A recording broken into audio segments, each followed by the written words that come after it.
శుక్లాంబరధరం విష్ణుం శశివర్ణం చతుర్భుజం ప్రసన్నవదనం ధ్యాయేత్ సర్వవిఘ్నోపశాంతయే. పూతన మోక్షం శ్రీ నారాయణ మహర్షి ఇట్లు పలికెను. ఆ తర్వాత కంసుడు సభలో బంగారు సింహాసనాన కూర్చుండి ఉండగా ఆకాశం నుండి సత్యమైన అశరీర వాక్యట్లు వినిపించెను.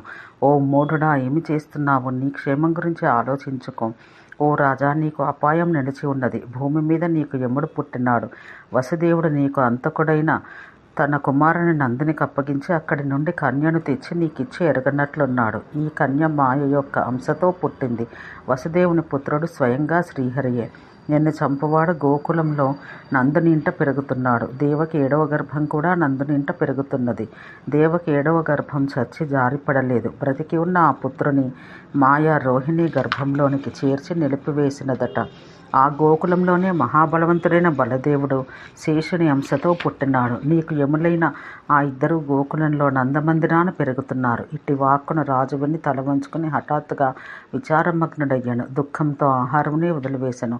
రాజనీతి ఎరిగిన అతడు తన ప్రాణముల కంటే ఇష్టరాలైన పూతనను పిలిచి సభామధ్యాన ఇట్లు పలికెను.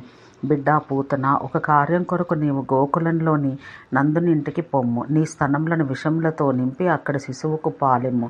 నీవు మనస్సంత వేగంగా పోవుదానవు, మాయాశాస్త్రంలో నేర్పగలదానవు. ఓ యోగిని, దూర్వాసుని మహామంత్రాన్ని పొంది అన్ని చోట్లకు పోగలదానివై ఉంటివి. ఓ కీర్తిమంతురాలా, అన్ని రూపులు ధరించుటకు నీవు శక్తిగలదానవు కావున మాయతో మనుష్య స్త్రీ రూపం దాల్చి త్వరగా పొమ్ము అని కంసుడు పలికి సభలో నిలిచెను. పూతన కంసునికి నమస్కరించి కోరిన విధంగా అంతటా చరించగలదై స్వచ్ఛమైన బంగారం వంటి శరీరకాంతితో అనేక విధాలైన అలంకారాలు ధరించి ప్రయాణం నడిచెను. వెంట్రుకల కొప్పు మీద మాలతీ పుష్పమాలిక ధరించి నుదుట కస్తూరి తిలకంపై ఎర్రని సింధూరపు చుక్కబొట్టు పెట్టుకుని కాలి అందెల మొలనూలు మనోజ్ఞంగా మోగుచుండగా సామాన్యులకు చూడసఖ్యం కాని నందుని భవనం చేత మనోహరంగా ప్రకాశిస్తున్న గోష్ఠమును ప్రవేశించెను. ఆ గోకులం దాటసఖ్యం కాని లోతైన అగడతలతో చుట్టబడి ఉండెను. విశ్వకర్మ ఆ పట్టణాన్ని దివ్యశిలలతో నిర్మించెను. ఇంద్రనీలమణులు, మరకతమణులు, పద్మరాగమణులతో అలంకరించబడి గోపురాల మీద బంగారు కలశాలు ప్రకాశించుచుండెను.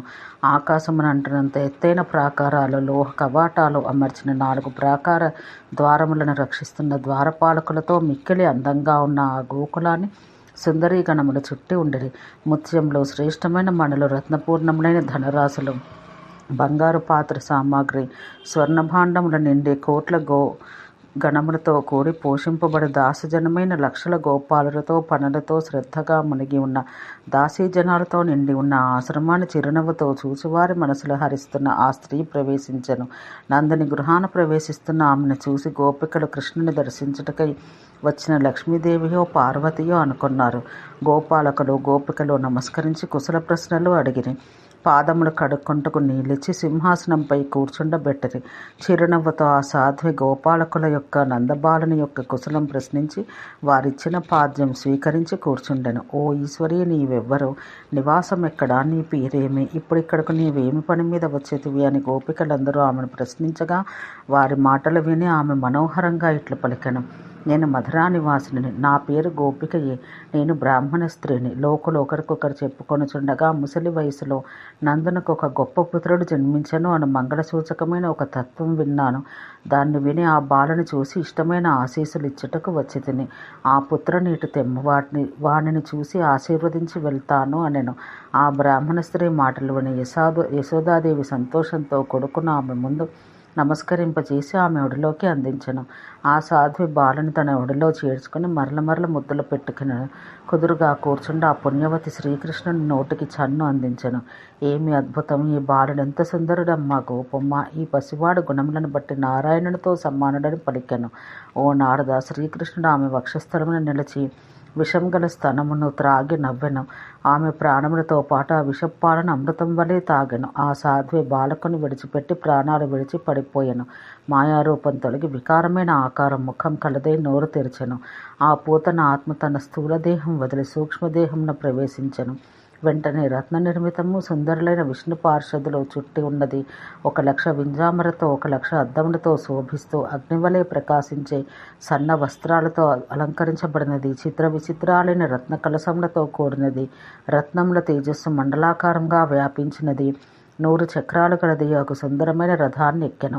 ఆ పార్షదులు ఆమెను రథంపై ఎక్కించుకుని ఉత్తమమైన గోలోకానికి వెళ్ళిరి. ఆ అద్భుత సంఘటనను గోపికలు అన్ని లోకాల వారు చూసి మిక్కిలి విస్మయం పొందిరి. కంసుడిదంతా విని ఆశ్చర్యపడెను. అప్పుడు యశోద కుమారుని చూసి ఒడిలోకి తీసుకుని పాలిచ్చెను. శిశువుకు బ్రాహ్మణునితో మంత్రజలం చల్లించి రక్ష కట్టించెను. నందుడు పూతన శరీరానికి అగ్ని సంస్కారం జరిపించెను. ఆ శరీరం కాలుతూ సుగంధ ద్రవ్యముల పరిమళం రాగా ఆనందించెను. నారదుడు ఇట్లా పలికెను, రాక్షసి రూపం ధరించిన ఆమె ఎవరు? ఏ పుణ్యంతో ఆ పుణ్యాత్మురాలు శ్రీహరిని దర్శించి గోలోకానికి వెళ్ళెను? నారాయణముని పలికెను, బలిచక్రవర్తి యజ్ఞంలో మనోహరమైన వామనుని రూపం చూసిన బలి కూతురు రత్నమాల ఆ స్వామిని పుత్రప్రేమతో చూసెను. మనసులో, నా పుత్రుని వంటి ఇతడు నా స్తనమును తాగితే ఇతని నా వక్షస్థలాన చేర్చుకొందును కదా అని కోరుకొనెను. శ్రీహరి ఆమె కోరికను తెలుసుకొని మరి ఒక జన్మలో ఆమె స్తనమును గ్రోలెను. దయానిధియో కోరికలు తీర్చువాడగు స్వామి ఆమెకు మాతృగతి ఇచ్చెను. నారద, రాక్షసైన పూతన భక్తితో కృష్ణునికి విషం గల స్థనంనిచ్చి మాతృయోగం పొందను. మనం శ్రీహరిని విడిచి ఇంకెవరిని భజింతుము? ఓ బ్రాహ్మణ, ఈ ప్రకారం శ్రీకృష్ణ గుణకీర్తనం నీకు చెప్పితిని. పదము పదము నా మిక్కిలి మధురమును శ్రేష్టము అయిన ఈ చరిత్రం నీకు చెబుతాను. ఓం శాంతి శాంతి శాంతి.